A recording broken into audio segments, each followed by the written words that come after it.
Break के बाद एक बार फिर आप लोग का बहुत स्वागत है। नमस्कार, मैं सोनाली और आप देख रहे हैं केकेडी न्यूज। रुक करते हैं इस वक्त की बड़ी खबरों पर। खबर लखनऊ से है, जहां 22 जनवरी को अयोध्या में भव्य प्राण प्रतिष्ठा कार्यक्रम को लेकर पूरी तरह से प्रशासन अलर्ट है। बता दें कि प्रदेश के 6 अनुभाग लखनऊ, आगरा, मुरादाबाद, झांसी, गोरखपुर, प्रयागराज में रेलवे चेकिंग अभियान चलाया गया है। वहीं लखनऊ में Charbagh railway station, Gomti Nagar railway station पर एडीजी रेलवे JN सिंह के टीम के साथ चेकिंग की है, जिसके साथ GRP, RPF, PAC के साथ BDS और डॉग स्क्वाड की टीम के साथ चेकिंग अभियान चलाया गया है। स्टेशन परिसर से लेकर ट्रेनों के अंदर चेकिंग की गई है।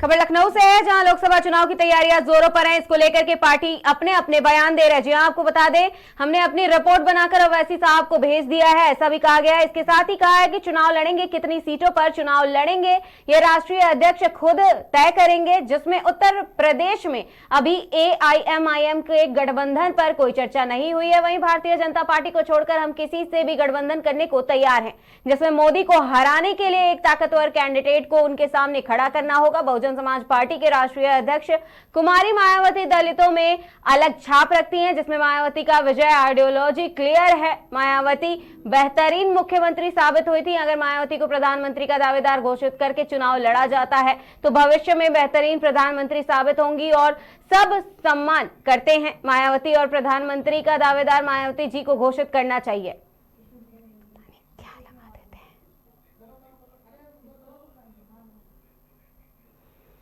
लोकसभा 2024 की तैयारियां मजलिस-ए-इत्तेहादुल मुस्लिमीन पूरी तेजी से कर रही है। हमने अपनी रिपोर्ट बनाकर राष्ट्रीय अध्यक्ष जनाब असद ओवैसी साहब को भेज दी है। कहां से चुनाव लड़ेंगे, कितनी सीट पे चुनाव लड़ेंगे, किसको टिकट देंगे, ये अंतिम फैसला राष्ट्रीय अध्यक्ष जी खुद लेंगे। उत्तर प्रदेश में अभी मजलिस-ए-इत्तेहादुल मुस्लिमीन की किसी से भी गठबंधन पर कोई चर्चा नहीं हुई है। हमारी गठबंधन के लिए किसी से कोई बात नहीं चल रही है। उत्तर प्रदेश में हमारे दरवाजे सभी दलों के लिए खुले हैं, भारतीय जनता पार्टी को छोड़कर, बीजेपी को छोड़कर हम किसी से भी गठबंधन करने को तैयार हैं। Samajwadi party, Congress party, Bahujan Samaj party, मैं समझता हूं कि मोदी को हराने के लिए एक बेहतरीन और ताकतवर कैंडिडेट को उनके सामने खड़ा करना होगा। बहुजन समाज पार्टी की राष्ट्रीय अध्यक्ष बहन कुमारी मायावती जी दलितों में एक अलग छाप रखती हैं। देश का और उत्तर प्रदेश का दलित उनको मोहब्बत करता है, उनको चाहता है। बहन कुमारी मायावती जी का विजन और आइडियोलॉजी बहुत क्लियर है। बहन कुमारी मायावती जी बेहतरीन मुख्यमंत्री साबित हुई थी और मैं समझता हूं कि अगर उनको प्रधानमंत्री का दावेदार घोषित करके चुनाव लड़ा जाता है तो वो भविष्य में बेहतरीन प्रधानमंत्री भी साबित होंगी, क्योंकि उन्होंने पिछले कार्यकाल में। खबर बदायूं से है, जहां विकसित भारत संकल्प यात्रा के कार्यक्रम सहसवान में हुए हैं। बता दें कि DK भारद्वाज ने अपने विचार रखते हुए कहा है कि डबल इंजन सरकार की उपलब्धियां गिनाते हुए जनप्रतिनिधियों व कार्यकर्ताओं ने सरकार की जन कल्याणकारी योजनाओं के बारे में लोगों को जानकारियों से अवगत कराया है, जिसमें DK भारद्वाज ने सहसवान के बिसौली इस्लाम नगर स्टैंड में कहा है कि मोदी की गारंटी वाली गाड़ी युवा शक्ति और नारी शक्ति दोनों को ही सशक्त कर रही है। इसका अधिक से अधिक लाभ आप सब लोग उठाएं और विकसित भारत के संकल्प को आगे बढ़ाएं। आपको ये भी बता दें कि इस कार्यक्रम में भारत संकल्प यात्रा मंडल संयोजक सचिन शर्मा, अनुज महेश्वरी, भारी संख्या में महिलाएं मौजूद रही।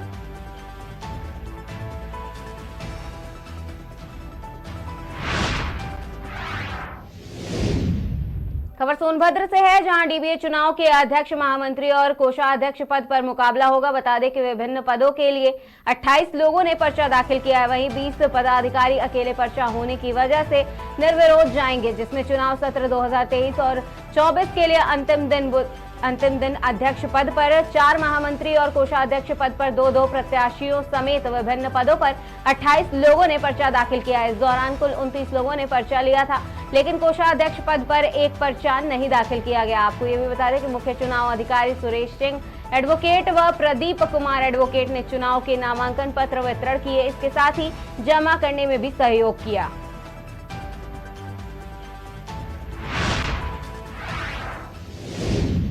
खबर अयोध्या से है, जहां भगवान रामलला के प्राण प्रतिष्ठा समारोह को लेकर सर्किट हाउस में बैठक की गई है। बता दें कि भाजपा के शीर्ष पदाधिकारी, जिला प्रशासन व ट्रस्ट के पदाधिकारी बैठक में शामिल हुए हैं। वहीं भगवान रामलला के प्राण प्रतिष्ठा के बाद 48 दिनों के एक विशेष कार्यक्रम आयोजित किया जाएगा, जिसमें राम जन्मभूमि तीर्थ क्षेत्र ट्रस्ट के सदस्य अनिल मिश्रा ने कहा है कि प्राण प्रतिष्ठा को लेकर प्रशासनिक व्यवस्था के साथ ट्रस्ट की बैठक हुई है। लोगों को किस तरह से सभी व्यवस्थाएं कराई जाए, सभी सुरक्षा की दृष्टि से, आवास की दृष्टि से, स्वास्थ्य की दृष्टि से, इन सभी विषयों पर बैठक में विचार हुआ है। सभी कार्यकर्ता जो इस कार्य में लगे हुए हैं, राम भक्तों के स्वागत में वे एक अच्छी व्यवस्था तैयार करेंगे। प्राण प्रतिष्ठा के बाद 48 दिनों का एक विशेष कार्यक्रम आयोजित होगा। इस कार्यक्रम में पूरे भारतवर्ष का प्रतिनिधित्व हो, उसको ध्यान में रखकर उसकी तैयारी की जा रही है।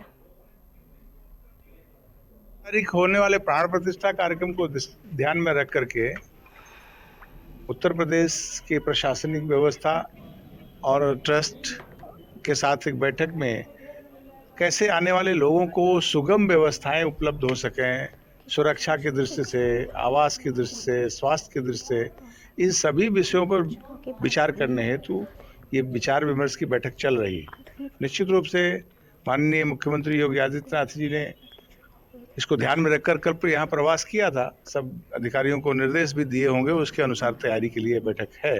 अभी बैठक चल रही है, आगे वो निर्णय करेंगे। चाहे 22 तारीख की व्यवस्था, 22 तारीख के आगे 23 तारीख से देश भर से आने वाले श्रद्धालुओं को भी सुविधाएं मिल सकें, कोई असुविधा ना हो, इसको ध्यान में रख करके आगे की व्यवस्था भी कैसी हो, चाहे वो सुरक्षा है, स्वास्थ्य है, यातायात है, इन सबको ध्यान में रख करके तैयारी करने के लिए सरकारी अधिकारियों के साथ ट्रस्ट और अन्य लोग बैठे हुए हैं। वही वार्ता चल रही है। मुझे किसी अन्य बैठक में जाना है, इसलिए परिसर में भगवान की पूजा तो रोज ही होती है और आज भी हो रही है, आगे भी होती रहेगी, प्रतिदिन होती है। वो निश्चित ट्रस्ट के साथ भी भारतीय जनता पार्टी के पदाधिकारियों की जो बैठक हुई थी, किस बारे में बैठक की पूरी? सब कार्य जो आने वाले श्रद्धालु हैं देश भर से, चाहे 23 तारीख को निमंत्रित बंधुओं की बात हो, चाहे 22 तारीख के बाद आने वाले देश भर के अधिसंख्य श्रद्धालुओं की सुविधा की बात हो, इसीलिए सब लोग मिलजुल करके एक ऐसा प्रयास कर रहे हैं कि उन किसी को किसी प्रकार का कोई कष्ट न हो, दर्शन आसानी से मिल सके, प्रसाद की सुविधाएं हो सके, रहने की व्यवस्था हो सके, स्वास्थ्य के लिए ध्यान दे करके, जाड़ा है, ठंडक है, पानी बरस सकता है, इन सारे छोटे छोटे पहलुओं को ध्यान में रखे ये बैठकों का काम चल रहा है।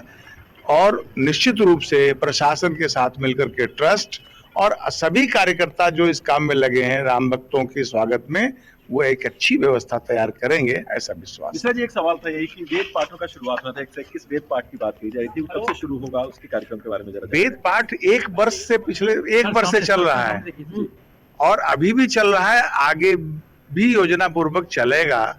वेद पाठ कोई आज का नहीं, वहां पर जाके देखिए 2-2 स्थानों पर वेद पाठ का क्रमिक पूजा पद्धतियां, भगवान के यहाँ जिस दिन से मंदिर का निर्माण शुरू हुआ है वो काम जारी है, आज भी जारी है, पहले एक वर्ष से चल रहा है। प्राण प्रतिष्ठा को लेकर विशेष रूप से कोई ऐसा कार्यक्रम की 121 वेद पाठी यहाँ पहुंच रहे हैं अयोध्या और वो अनुव्रत करेंगे 22 तारीख तक, इस तरह का कुछ कार्यक्रम यदि होगा?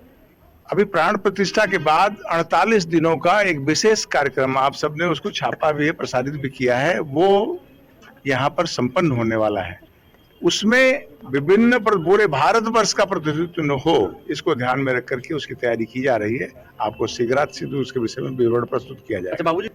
अयोध्या में 22 तारीख होने वाले प्राण प्रतिष्ठा कार्यक्रम को ध्यान में रख करके उत्तर प्रदेश की प्रशासनिक व्यवस्था और ट्रस्ट के साथ एक बैठक में कैसे आने वाले लोगों को सुगम व्यवस्थाएं उपलब्ध हो सकें, सुरक्षा की दृष्टि से, आवास की दृष्टि से, स्वास्थ्य की दृष्टि से, इन सभी विषयों पर विचार करने हेतु ये विचार विमर्श की बैठक चल रही है। निश्चित रूप से माननीय मुख्यमंत्री योगी आदित्यनाथ जी ने इसको ध्यान में रखकर कल यहाँ प्रवास किया था। सब अधिकारियों को निर्देश भी दिए होंगे, उसके अनुसार तैयारी के लिए बैठक है। अभी बैठक चल रही है, आगे वो निर्णय करेंगे। चाहे 22 तारीख की व्यवस्था, 22 तारीख के आगे 23 तारीख से देश भर से आने वाले श्रद्धालुओं को भी सुविधाएं मिल सकें, कोई असुविधा ना हो, इसको ध्यान में रख करके आगे की व्यवस्था भी कैसी हो, चाहे वो सुरक्षा है, स्वास्थ्य है, यातायात है, इन सबको ध्यान में रख करके तैयारी करने के लिए सरकारी अधिकारियों के साथ ट्रस्ट और अन्य लोग बैठे हुए हैं। वही वार्ता चल रही है। मुझे किसी अन्य बैठक में जाना है, इसलिए परिसर में भगवान की पूजा तो रोज ही होती है और आज भी हो रही है, आगे भी होती रहेगी, प्रतिदिन होती है। आज सुबह लगभग 5:30 बजे को औरैया स्थानीय हाईवे रोड मंगलाकाली ओवरब्रिज पर कार व कंटेनर की आमने सामने जोरदार टक्कर हो गई, जिससे कार चालक गंभीर रूप से घायल हो गया। घायल चालक को गंभीर अवस्था में जिला अस्पताल में भर्ती कराया गया, जहां पर चिकित्सकों ने कार चालक को मृत घोषित कर दिया। कार चालक शहर के मोहल्ला सतेश्वर निवासी शाह प्रभुदयाल पोरवाल रेजिडेंशियल स्कूल का संचालक बताया जा रहा है। पुलिस ने मृतक का शव कब्जे में लेकर पोस्टमार्टम के लिए भेज दिया। इसके साथ ही कंटेनर को हिरासत में ले लिया। कार चालक की मौत से परिजनों में कोहराम मच गया है। जाइलो कार की कानपुर की ओर से आ रहे कंटेनर से आमने सामने जोरदार टक्कर हो गई थी, जिससे कार के परखच्चे उड़ गए थे।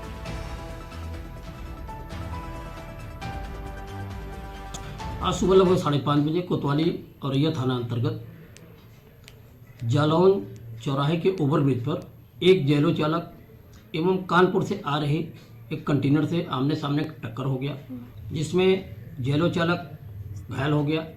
सूचना पर औरैया कोतवाली पुलिस तत्काल मौके पर पहुंचकर जरिए एम्बुलेंस घायल को चिचौली सबसैया अस्पताल इलाज के लिए भिजवाया गया, जहां डॉक्टरों ने मृत घोषित कर दिया।